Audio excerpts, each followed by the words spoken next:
Fait pas qu'on a Congo, fait pas un sigle dans le monde. Et bengi si biso na fait timoner les os salema. Na voyagé, et pour qu'ici 50 ans. Oya ton sepela dans soye longo. Et pas qu'on, et pour qu'ici 50 ans. Jubilé au soye ton Dimitri Maé. Na Mombasa, kuna na Kenya, akutana kina Oxford. Alexandre Haïdini a prêché l'évangile de Jésus-Christ avec puissance et une forte onction à travers le monde.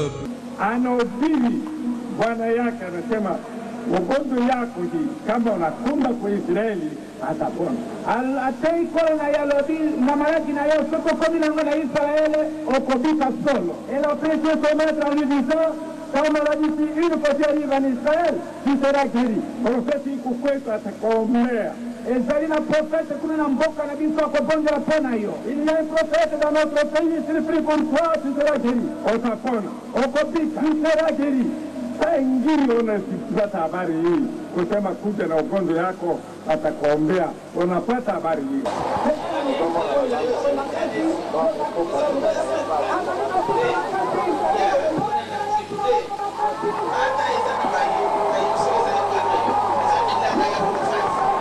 Une prédication axée essentiellement sur la divinité de Jésus-Christ, et selon l'Épître aux Hébreux, chapitre 13, verset 8, qui cite « Jésus-Christ est le même hier, aujourd'hui et éternellement ». C'est ici, dans ce village Ngibi, qu'est né Alexandre Haïdini. Né des parents modestes après une catastrophe familiale qui a emporté tous ses aînés dans l'au-delà. Na simana nord kotoyo tozali Ngibi ezali na limite ya seferi ya Zaki. Na ouest azali na limite ya seferi ya nane Logobleba. Na nord ezali na Kakwa. Na kanisi awa nde Ngibi izwami awa tozali na Ngibi esika ozomona ba mabanga bakomi bazobenga Ngibi za mabanga ozomona kuna nango. Sa mère Odia est agricultrice et son père Abala est de même. Vite, elle le couvre d'attention autant que son père, parce que tous les garçons nés avant lui trépassaient dès le bas âge.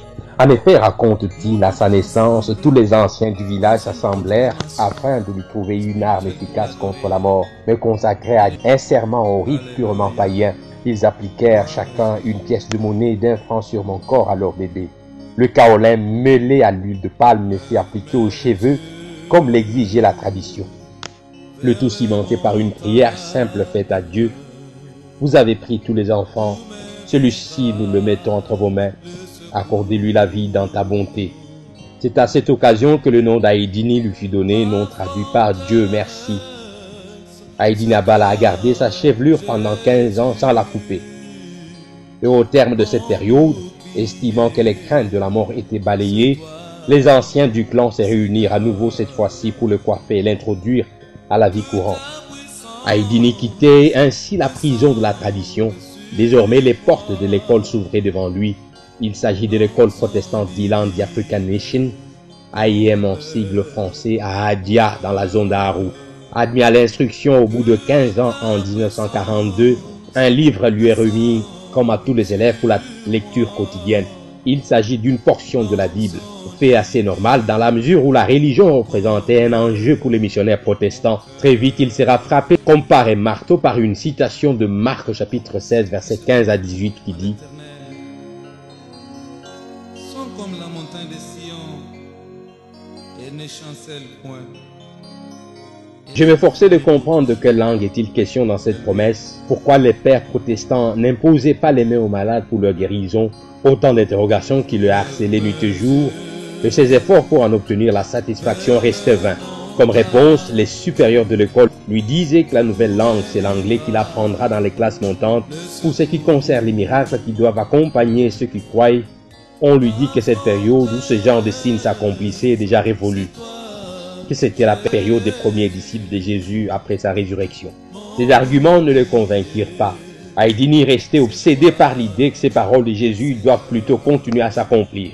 Mais son intransigeance et sa quête effrénée de vérité au sujet de Marc chapitre 16 versets 15 à 18 leva le conseil de l'école contre lui par peur de contaminer le reste des élèves de l'esprit dit des Pentecôtes ou des Juifs qui habiteraient à Aïdini, esprit qui le poussait à comprendre la citation de Marc. Le conseil décida d'exclure définitivement Aïdini de l'école. Alexandre Ongango, alors directeur de l'école, le congédia d'Ilan African Mission. Personne ne pouvait s'imaginer les conséquences qu'allait engendrer cette exclusion. En effet, c'est dit Alexandre Aïdini, c'est ici à l'école où je suis admis et qu'on m'a remis le Nouveau Testament pour étude. Comment admettre que lorsque je pose une question de compréhension, au lieu de me répondre, c'est plutôt le renvoi de l'école. Aïdini se ravisa et se révolta contre la Bible et contre tout porteur de celle-ci. Il considérait désormais tout utilisateur de la Bible comme menteur et il s'en irait en guerre contre lui pour se venger de son exclusion de l'école. Il forma un gang de saboteurs et devint très vite un pugiliste. Il excella dans les raids contre tous les évangéliques. Il contracta de la magie et devint fort redoutable dans les combats. Mais un bon jour, un homme de Dieu très connu arriva au Kenya pour y tenir une croisade d'évangélisation et de guérison. Toute la région parlait du puissant ministère de guérison de cet homme. Aïdini et sa bande résolurent de se rendre à Mombasa afin de saboter l'évangéliste et le battre. En cette période, il travaillait comme chauffeur du consul de Belgique. Il avait rencontré ce consul à Ouatsa. Et par la suite, ils durent se déplacer pour l'Ouganda. Et c'est depuis l'Ouganda, après avis favorable du consul l'autorisant à faire un voyage privé, qu'Aïdini embarque sa cohorte à bord du Land Rover prise en location. Il amena aussi une aveugle du nom de Chibuka, la mère de l'un de ses acolytes. Pour lui, les évangélistes qui opèrent des guérisons s'arrangent avec les malades pour produire des faux témoignages. Une façon de contourner ces arrangements et prouver la véracité des miracles consistait à amener personnellement un aveugle. Mais sur leur itinéraire, Aïdini entendit une voix lui chuchotant de façon audible à l'oreille. Aïdini Alexandre, cesse de te battre contre ton Dieu. Cette fois ne fut entendue par aucun de ses compagnons sauf lui-même. Il ferma alors les yeux et fit une prière. Un phénomène curieux aux yeux de ses compagnons étonnés par ces paroles. Mon Dieu, si c'est toi qui me parles, donne-moi la force d'aller battre cet imposteur qui vient nous prêcher du mensonge en ton nom. Si tu existes, guéris cette femme et je vais te servir. Sinon, je vais rosser ce prédicateur. Ils continuèrent leur voyage et la voix se fit entendre à nouveau auprès de lui en disant « Aïdini Alexandre, il te sera difficile de régimer contre les aiguillons. » Là-dessus, son cœur se mit à battre très rapidement. Il fut pris de remords, ne sachant plus se contenir. Arrivé à Mombasa, le 3e jour de la campagne, Aïdini et sa bande se repartirent les différents côtés du lieu de la campagne pour contrôler tout mouvement du prédicateur de la foule. Lui-même accompagné de la femme aveugle, alla se poster en face du prédicateur au bas du podium pour, se dit-il, sauter le premier sur lui et le tabasser.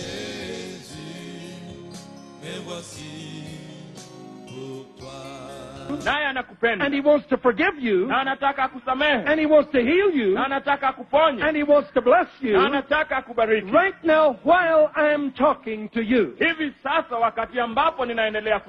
Luke chapter 18. Luka mlango wa 18. Verse 27. Kifungu cha 27. Jesus is speaking. Yesu anasema hapa. The things that are impossible with men are possible with God. Mambo yasiyowezekana kwa mwanadamu yanawezekana kwa Mungu. Mais fait assez étrange cependant, Aïdini Alexandre, qui respirait la vengeance cruelle contre les évangéliques, depuis son exclusion de l'école, se mit à exhorter cette femme aveugle de croire, confesser ce péché en vue de recevoir la guérison lorsque le prédicateur viendra à prier pour les malades. C'était un certain 10 février 1957. Ils assistèrent à la campagne et quand l'évangéliste L. Osborne se mit à prier pour les malades, Aïdini exhorta de nouveau l'aveugle et spectaculairement, elle fut la première personne à recouvrer la vue après la prière. Elle se présenta au podium où se tenait le prédicateur et s'exprimant devant la foule pour dire comment, aveugle qu'elle était, elle a pu recouvrer la vue. La guérison de cette femme sonna le glas de l'entreprise révoltée d'Aïdini Abala. Sa bande se disloqua au soir même de la campagne. Seul, il reprit sa Land Rover et rentra au guest house. Mais la nuit était longue et agitée pour lui.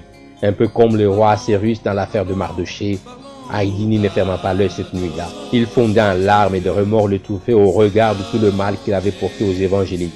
Il convient d'ailleurs de signaler que cette période était longue et il portait le surnom de Nzambe Azate, traduit en français par Dieu n'existe pas. Mais cette nuit, Dieu existe bel et bien pour lui. Tôt le lendemain matin, Haïdini se rendit au lieu de la croisade et exprima son désir de donner sa vie au Seigneur Jésus. Lorsque l'heure de la croisade sonna, le prédicateur s'avança pour dire son message, mais Haïdini leva son doigt tel un écolier dans une salle de classe. Il fut invité par le prédicateur au podium. Il indiqua clairement qu'il voulait se convertir et donner sa vie au Seigneur. Il raconta la promesse qu'il avait faite à Dieu de se convertir et le servir si jamais la femme aveugle, mère de son disciple, guérissait. Après ce témoignage, l'évangéliste Osborne demanda si dans la foule quelqu'un voulait recevoir Jésus dans sa vie à l'instar d'Alexandre. Plus de 5000 personnes s'avancèrent devant l'estrade. Ils confessèrent leur foi et reçurent Christ. Des fétiches furent également déposés. S'agissant des fétiches, Alexandre en fut aussi pratiquant lorsqu'il constitua sa bande de boxeurs. Il avait réussi lors de l'initiation à avoir même les déçus sur ce maître. Il pouvait briser les bouteilles, neutraliser le feu. Et c'est dans les hautes montagnes des provinces de l'Est qu'il faisait des initiations avec ses maîtres. Mais la lumière est victorieuse de ténèbres. Haïdini Abala alias Nzambe Azate se convertit. La particularité de sa conversion retient toute l'attention du prédicateur qui, au regard de son engagement de servir Dieu, lui remit ce qui est étonnant, la direction de tous ceux qui avaient donné leur vie à la suite de son témoignage. C'est le 22 février 1957 qui sera le jour du baptême d'Haïdini. Il fut plongé dans les eaux de l'océan Pacifique. Quand il en sortit, le Baptiste l'interpella en disant « Tu es pasteur, administre le baptême à ton tour à toutes ces personnes qui ont cru après ton témoignage. » Encore là, un fait rare. Tenu par son engagement à servir le Seigneur, Alexandre resta dans les eaux pour recevoir un à un les croyants rangés en file indienne et chantant des louanges à Dieu. Ne sachant pas encore comment s'y prendre, Haïdini en même temps que l'administré descendirent tous deux dans l'eau. Son baptiste le reprit et lui signifia que seul le baptisé doit être immergé. Retenant la leçon, il administra le baptême à toute cette foule, ce qui le retint jusqu'au soir dans les eaux. Ce fut là son premier acte pastoral. Ce qui fait que l'administration du baptême aux nouveaux croyants constituera une des clés de voûte du grand édifice dont il sera le fondateur quelques années après, l'église Fepakonzame Malamu. Fatigué par le sacrement du baptême, Haïdini chercha à changer de tenue, enlever les habits mouillés et porter des habits beaucoup plus secs, afin de rejoindre la séance de prière pour l'invocation du Saint-Esprit sur le nouveau baptisé qui était prévu. Le soir tombé, Haïdini pénétra dans les cercles pour se changer. C'est alors qu'il entendit une voix lui disant « Pourquoi tu ne peux pas remercier Dieu pour le baptême que tu viens de recevoir ?» Notez qu'à cette époque, le baptême était administré par les protestants après une période d'une année de catéchèse pour le nouveau converti. Pendant cette période, le croyant participait aux travaux champêtres pour l'église et aidait le pasteur à d'autres tâches domestiques. Ce n'est qu'au bout de ce disciple-là que le croyant, ayant fait preuve de soumission et de persévérance, était baptisé. Alors interpellé par cette voix, Haïdini ouvrit sa bouche et se mit à remercier Dieu. C'est alors que sa langue se délia et se mit à parler en une autre langue. C'était là son baptême du Saint-Esprit, seul dans la brousse et sans imposition des mains. Pendant ce temps, l'assemblée réunie s'étonnait de ce qu'Haïdini restait longtemps en brousse à se changer. Mais soudain, le voilà qui apparut et rejoignit l'assemblée en prière. Il le signifia à l'évangéliste Osborne qui lui demanda de raconter cette nouvelle expérience du baptême de l'Esprit à l'assemblée afin de l'édifier. Alors qu'il parlait, l'Esprit descendit sur tous ceux qui l'écoutaient. Ils se mirent à parler en d'autres langues selon que l'Esprit leur donnait de s'exprimer. Et à sa grande surprise, le prédicateur américain invita Haïdini à imposer les mains avec lui sur le malade dans l'assemblée. Encore là, il fait rarissime. Et c'est comme ça qu'Haïdini débuta son ministère d'imposition des mains. Et des malades étaient guéris de diverses causes. Ce deuxième marque, après le baptême d'eau, caractérisera le ministère évangélique de l'apôtre Alexandre Haïdini Abala en Afrique et dans le monde.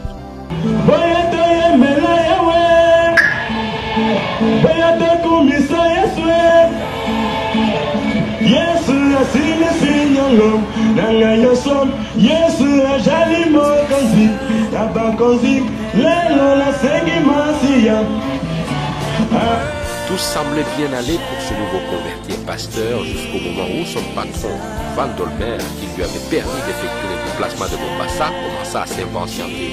Car Alexandre était son chauffeur pour le compte du consulat de Belgique. Deux patrons lui ouvraient donc leurs bras, le premier céleste et l'autre terrestre, lequel embrasser donc et servir. Alors qu'il ne savait pas les attentes auprès du patron céleste, au moins auprès du deuxième patron, celui qui est terrestre, il avait un emploi bien rémunéré, un logement gratuit, des déplacements véhiculés. Mais malgré tous ces avantages matériels, Alexandre résolut de servir le Seigneur d'en haut. Il déposa sa démission officielle le 17 mars 1957 auprès du consul belge à Mombasa. Cette démission, loin de lui apporter la paix, lui engendra des sérieux ennuis, de telle sorte que sur demande de son ancien patron, le consul belge en Ouganda, Aïdini fut arrêté à Mombasa et jeté en tôle pendant 8 jours. Malgré les intimidations et pressions diverses, il resta ferme dans son choix, préférant voir même la mort que la désobéissance à l'appel divin. La cellule où il était gardé était particulière et conçue comme une véritable torture. Le pensionnaire restait en position debout durant tout son séjour, sans une possibilité de s'accroupir ou de s'asseoir, ce qui lui enfla les jambes, provoqua des endolories, affectant même ses fonctions cardiaques. De là, il fut présenté à un juge qui, devant le tribunal, lui présenta les risques qu'il courait comme 3 ans de prison pour abandon du poste de travail au consulat belge. Le juge lui signifia également qu'il devrait réfléchir à sa situation car après ces années d'emprisonnement, il serait relégué dans son village natal de Kaliko-Omi, ce qui représentait une humiliation pour lui qui était déjà un citoyen civilisé, qualifié et exerçant une profession dans une ville. Le procès commença et les séances étaient houleuses. Ainsi, Aïdini était seul à la barre pour répondre aux accusations du ministère public qui représentait en même temps la partie civile ou le plaignant. Cela s'entend car, étant nègre, il n'avait ni le droit ni les moyens de se payer les services d'un défenseur judiciaire. Mais quelque chose d'étrange arriva. Après un long interrogatoire sans réfléchir, les juges lui accordaient un jour de répit, après quoi il donnerait, lui Aïdini, sa dernière décision. Mais avant de suspendre la séance, contre toute entente, Alexandre intervint subitement voulant donner suite aux interrogatoires. Il s'adressa au tribunal, au juge en particulier, dit en le désignant par son nom. « Juge Daniel, vous n'êtes pas le Daniel biblique, vous êtes Daniel du diable. Servir Dieu, serait-ce un crime pour que je sois traité comme un malfaiteur ?» Juge Daniel, enjérit-il, j'ai appris de beaucoup de gens que vous êtes foncièrement mauvais.